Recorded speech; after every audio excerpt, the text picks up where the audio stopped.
One of the earliest accounts about Yahusha of Nazareth, his life, death, and resurrection, was written by a man named Luke. We know it as the Gospel of Luke, but Luke continued the story in a second volume called the Book of Acts. It's all about what Yahusha continued to do after his resurrection.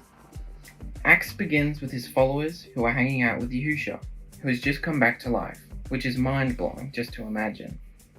Then for weeks, the risen Yahusha kept teaching them about his new upside-down kingdom, a new creation that he launched through his death and resurrection. Wow, this is exciting stuff, guys.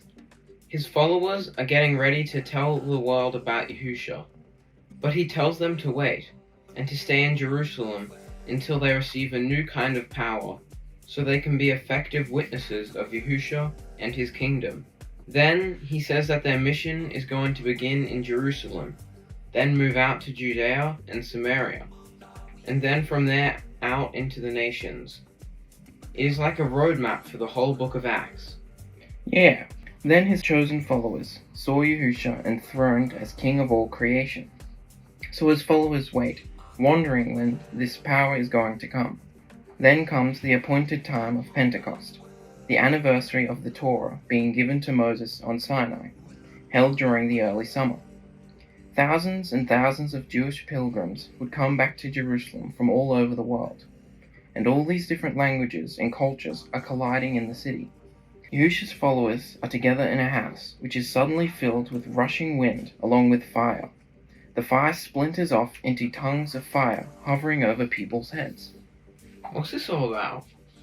Luke is tapping into a repeated Old Blood Covenant theme of the portal here. For when Yahuwah's presence showed up similarly at Mount Sinai, he made a blood covenant with his chosen 12 tribes and gave them the 10 Commandments. Then later, Yahuwah's esteemed power came in a pillar of fire, filling the tabernacle when he came to live among them. Yahuwah often appeared as fire. But that was just one pillar of fire, not many. Exactly. But Luke is making an important point here. Like what? That this is Yahuwah's same personal presence that was in the temple? The spirit that was foretold by all the prophets? Did it come to take up residence in the new temple of Yahusha's body? Is that body now his people? Exactly. They have all become little mobile temples, where Yahusha now dwells. And they start to tell stories about Yahusha. But, get this, they are all speaking in languages they didn't know before. Yet all the visitors in Jerusalem can understand them. What's that about? Well, Peter gets up to explain that this is the fulfillment of his people's hopes, based on the scriptures. Yahuwah's plan was always to use the unified family of Abraham to bring peace and justice to the world. But the 12 tribes had been judged, divorced, and scattered because of the Babylonian and Assyrian exile. They played the whore, and Yahuwah left them and booted them from their promised land. Yeah. Now here at Pentecost, representatives from all of the tribes come back together and are introduced to their Messiah, the impaled and risen Yahusha, so they can now become the restored chosen bride of Yahusha again, but only if they take the right steps and go his way. Thousands of them start following the way of Yahusha, which brings us to Luke's tale of two temples. You've got the temple that Herod built in Jerusalem, where Yahusha's followers worship, like the rest of the Jews. But now there is also Yahusha's supernatural temple, which consists of real people. This temple is meeting together in homes all over Jerusalem, and they were approaching life in a radical new way. It was truly a behavior revolution. That's right. Just think about it. Many of these pilgrims aren't even from Jerusalem, so they form many of these new families and are all depending on each other. Yeah, people would sell their stuff, provide for the poor among them. They ate their meals together and prayed together daily, being in one mind. They were learning from Yahusha's chosen 12 what it meant to live and behave as if Yahusha is the true king of the world, because he actually is. That must have been exhilarating. Yeah, but it wasn't all fun and games. Being Yahusha's new temple is serious business, just like in older shadow times. Remember that strange story in the book of Leviticus about Aaron's 2 sons who disrespect Yahuwah by mucking around in the set-apart place, burning strange incense, and then suddenly dying? freckled up by Yahuwah. Well, Luke gives us a similar story of two followers who disrespect Yahusha's spirit in his new temple by lying about their money, and they suffer a similar fate. So there is corruption in the fellowship community, but the bigger problem is coming from the outside. Yeah, from the other temple, its leaders are threatened by this new Nazarene movement called the Way. So they arrest the 12 ringleaders, trying to stop the movement. And this brings us to the final story in the Jerusalem section of Acts. And we are introduced to a new follower, Stephen. Oh yeah, Stephen. He's on fire, mate. He steps up as a leader among Yahusha's fellowship to serve the poor. He would go to the temple courts to teach people about the way of Yahusha. So the temple leaders arrested Stephen. They find false witnesses to accuse him of disrespecting Moses and of being a terrorist who's threatening their temple. So in response, Stephen gives this powerful speech about how predictable this whole situation was. Yeah, he retells the whole Hebrew history, highlighting characters like Joseph, Moses, and the prophets, people who were constantly rejected and hated by their own people. Divorced Israel had been resisting Yahuwah's representatives for centuries, and still does. So their rejection of Yahusha, and now of his followers, is a rejection of the only living Elohim himself, which is Yahusha anyway. They get angry, and they start to execute him by picking up rocks and stoning him to death. As he is dying, he commits himself to the way of Yahusha, to suffer because of the sins of others. Yeah, he even cries out, "Master, don't hold this sin against them," which is what Yahusha said at his death too. Exactly. Stephen becomes the first martyr of this new Yahusha movement, and there are many more to come.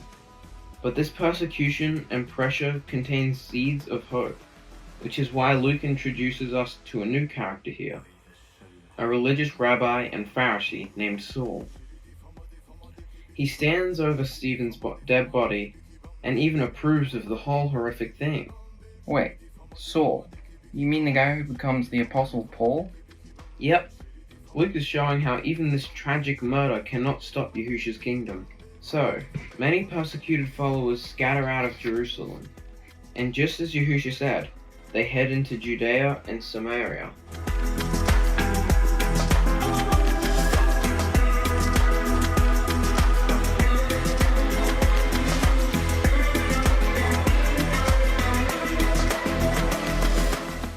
Let's backtrack slightly. During the 1st century, when the Romans ruled the known world, a grassroots countercultural movement was born in the eastern end of the empire. Yeah. It started among the Jewish people who for centuries now have been scattered around the known world. But no matter where they lived or what language they spoke, they kept their identity as the children of Abraham, devoted to the one true Elohim. Every year they would travel to Jerusalem for appointed festivals. During one of these, the Feast of Pentecost, the visitors encountered a group of Jews who could somehow speak in everyone's native dialect.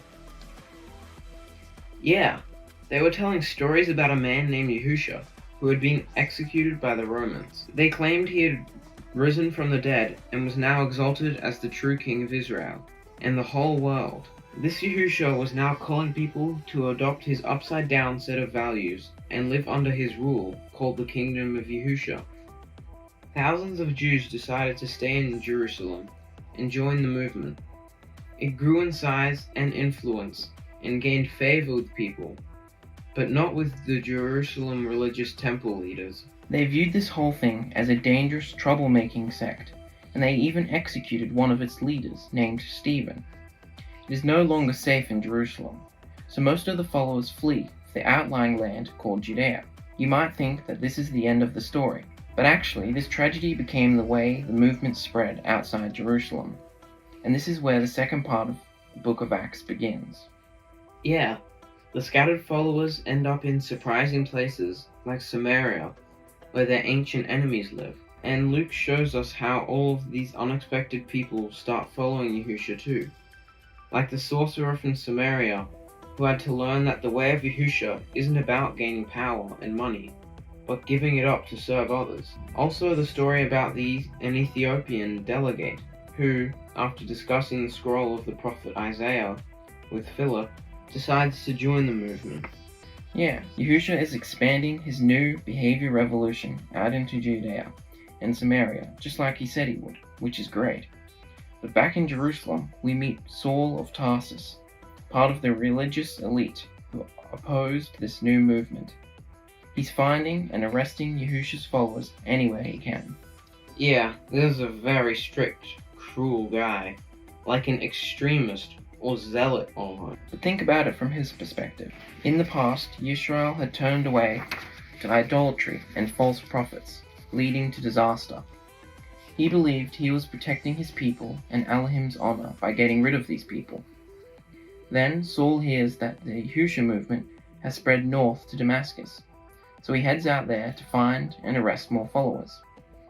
On the way, Saul has this sudden encounter with the risen Yahusha himself. Yahusha asks Saul why he's fighting against him. Then Yahusha enlists Saul to now represent him to the Jews and to the nations. Yeah, Saul is stunned and speechless, so he ends up in Damascus and he's blind. But now he is announcing the good news about this Yahusha, who he'd just been attacking, and no one saw this coming. Totally. And the same goes for what happened next. Over in the port city of Caesarea, there was a Roman centurion named Cornelius. He represents everything the Jewish people would hate about the Roman rule over them. So an angel appears to him and tells him to call for a man named Peter. So Peter comes and he finds Cornelius and his friends and his family all gathered together in his home. Yeah, that's scandalous, eh? Jewish people don't enter Gentile homes to avoid ritual impurity. So what's Peter going to do? Well, right before this, Peter had a day vision. Yahusha brought to him a collection of animals on a sheet that his people were forbidden to eat. Then Yahusha said to Peter, "Eat whatever you want," which is shocking to Peter, and he says, "I've never eaten anything common or unclean."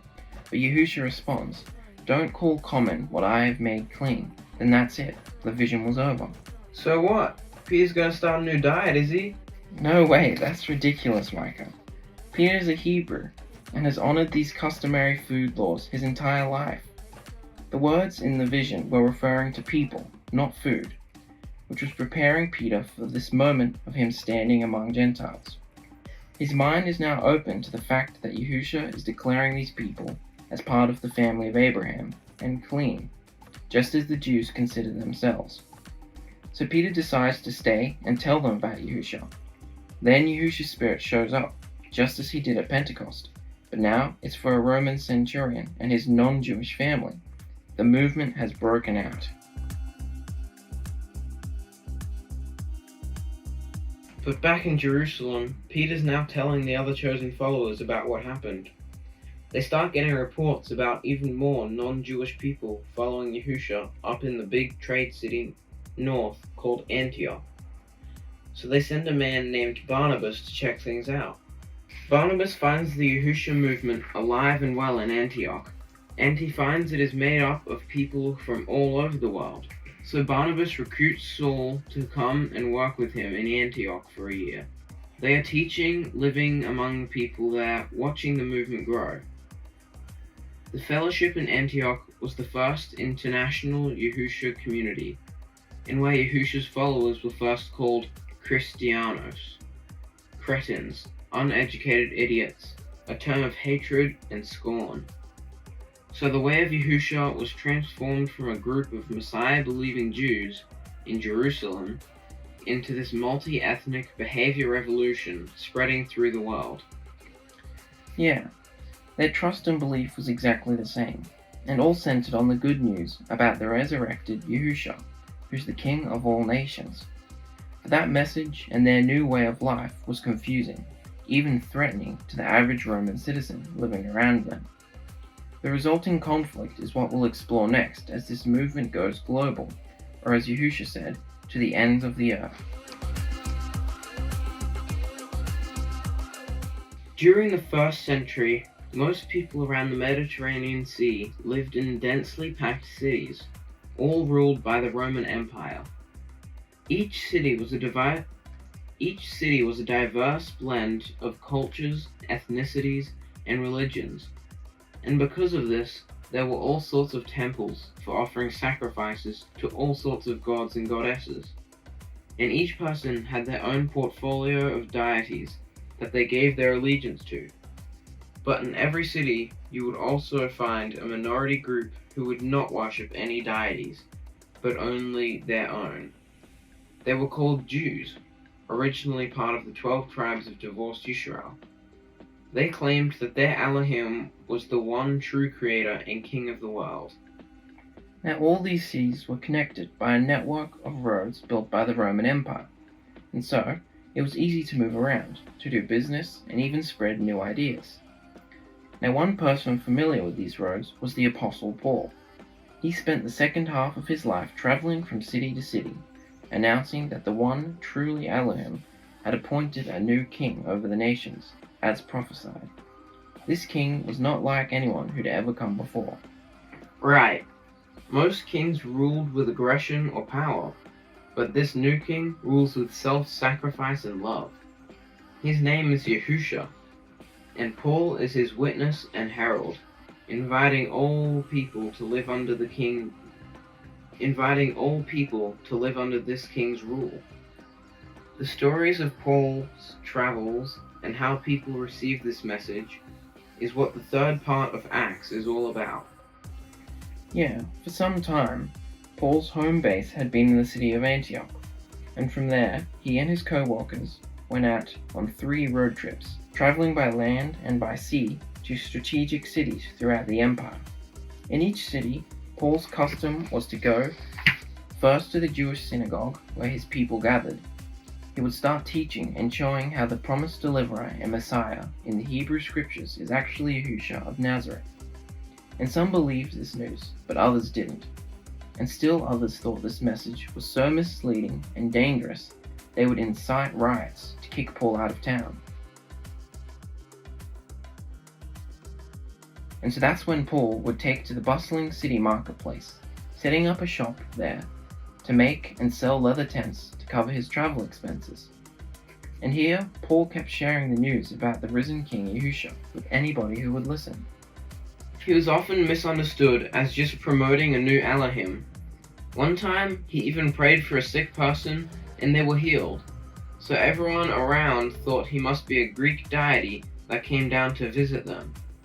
But Paul insisted there was only one true Elohim, and he was just his servant. This message often stirred up opposition and more riots. And he got beaten, even thrown in jail. Why such a strong reaction?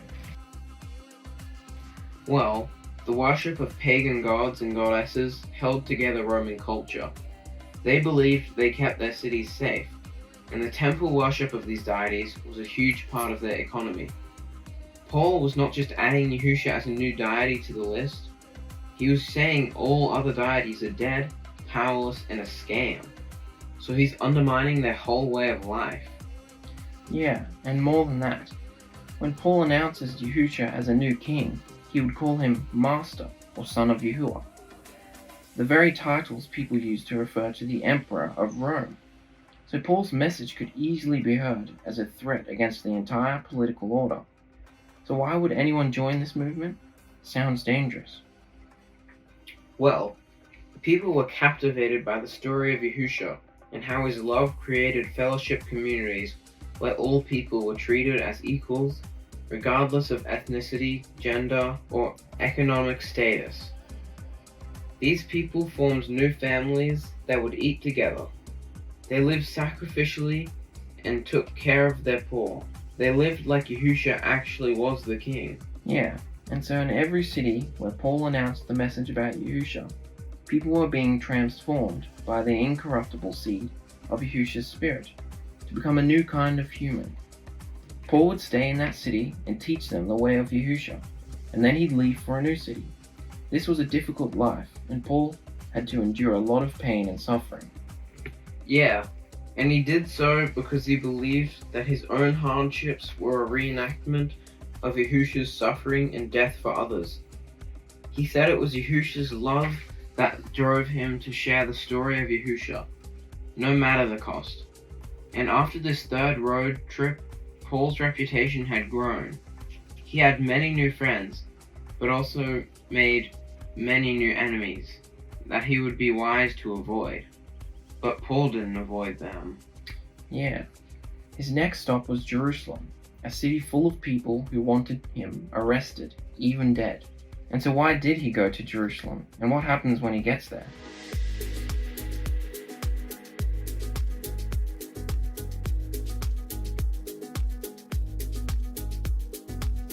Remember, for years, Paul traveled about the Roman Empire, starting Yahusha communities all over. For one of his greatest desires was that all these diverse communities would see themselves as one unified people, regardless of their differences, Jew or Gentile, male or female, slave or free. Yahusha was creating one unified family of equals, living together under his rule. And this brings us to the final section of Acts. Yeah, back in Jerusalem, where the movement began, the Jewish followers of Yahusha were suffering from a drought and food shortage. Paul was so passionate about the fellowship's unity that he began a major fundraising project among the diverse fellowships he'd started. They would pool their money and food supplies together so he and a group of representatives could take it as a relief gift to Jerusalem. But it's not safe for Paul in Jerusalem. The Jewish leaders there hated him so much, they wanted him dead. Paul knew he was walking into a trap. His friends all begged him not to go, but no one could stop him. Yahusha had told him he wanted him to stand before Rome as a witness. Yeah, but why would Paul risk his life to bring this gift? Couldn't he have just sent someone else? Well, aside from what Yahusha told him, for Paul, this was personal. Jerusalem was where he used to participate in the murder of Yahusha's followers. Now he gets to serve them. It is also where Yahusha himself was executed. So for Paul, it would be an honor to suffer there alongside his king. So Paul goes to Jerusalem. The original followers are excited and encouraged by his many accounts. But as expected, he is found by his enemies. A mob forms and they try to kill him, but Roman soldiers save his life by taking him into custody. The Jewish leaders are accusing Paul of starting a revolt against Rome, but they can't prove it. Even the Romans don't know what to do with him. Yeah, they can see that Paul's not a criminal, but his claim that an executed Jewish man is the risen king of the world keeps getting him into trouble. So Paul gets transferred from one court to another, until he demands that his case be tried before the court of Caesar in Rome, so they happily ship him off. Remember, throughout this section of Acts, Luke, the writer of the story, has portrayed Paul's trials and imprisonments so that they resemble his previous stories of Yahusha's trials and imprisonment. Luke is making an important point in this. When the people of Yahusha follow the way of Yahusha, their stories will begin to look and sound just like his story, which is beautiful, but it also comes with a cost. Yeah, amazing. On the way to Rome, the boat carrying Paul is hit by a violent storm, and everyone freaks out, except for Paul. He is below deck hosting a meal, just like Yahusha did the night before his trial. Paul blesses and then breaks the bread, promising that Yahusha is with them through the storm. The next day, the ship hits and then breaks apart on the rocks, but everyone is washed safely ashore, which is completely amazing. But Paul is not out of trouble yet. He's taken to Rome and put under house arrest. But that's not so bad, for in his house he can host groups of Jews and Gentiles, sharing with them the good news about Yahusha, the risen king. That's a bold move, isn't it? Rome is the center of power where Caesar rules the world as emperor. Yeah, you have Yahusha's alternative, upside-down kingdom now growing in the very heart of the world's most powerful empire, all through the suffering of a single prisoner. And with this contrast between the two kingdoms, Luke ends his story. Isn't that a great image? But the story is supposed to be about this message spreading to the ends of the earth. So shouldn't it continue? Of course. Luke has left the story open-ended on purpose, with no amen at the end, so that his readers would know that the story isn't over and that they can all participate in Yahusha's kingdom that is still spreading to this day.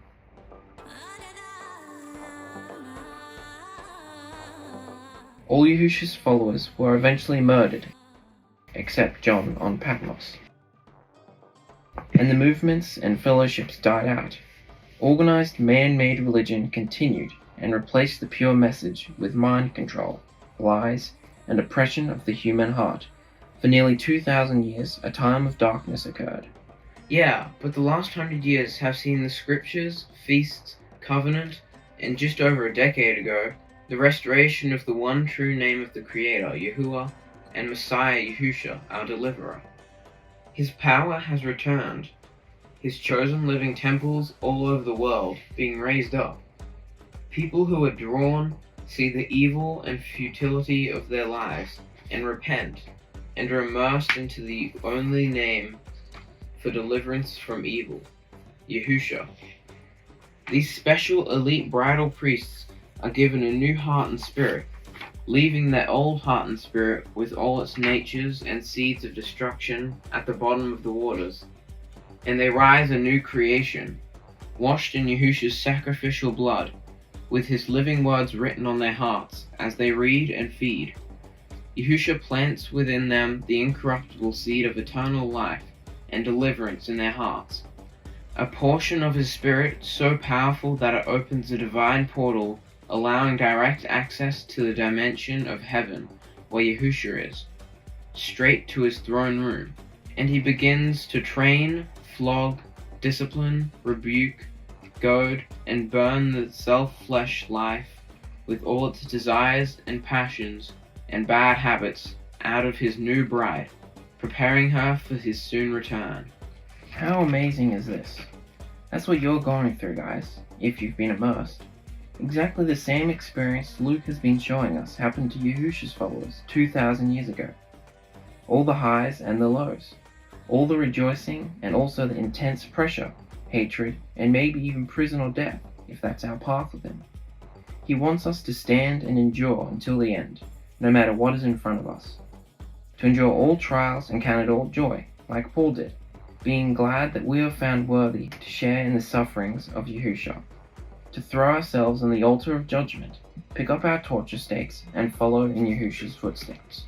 I found the last 6 months completely mind-blowing and feel much more connected and closer to Yahusha, and able to love him and hear his voice than I have ever been before.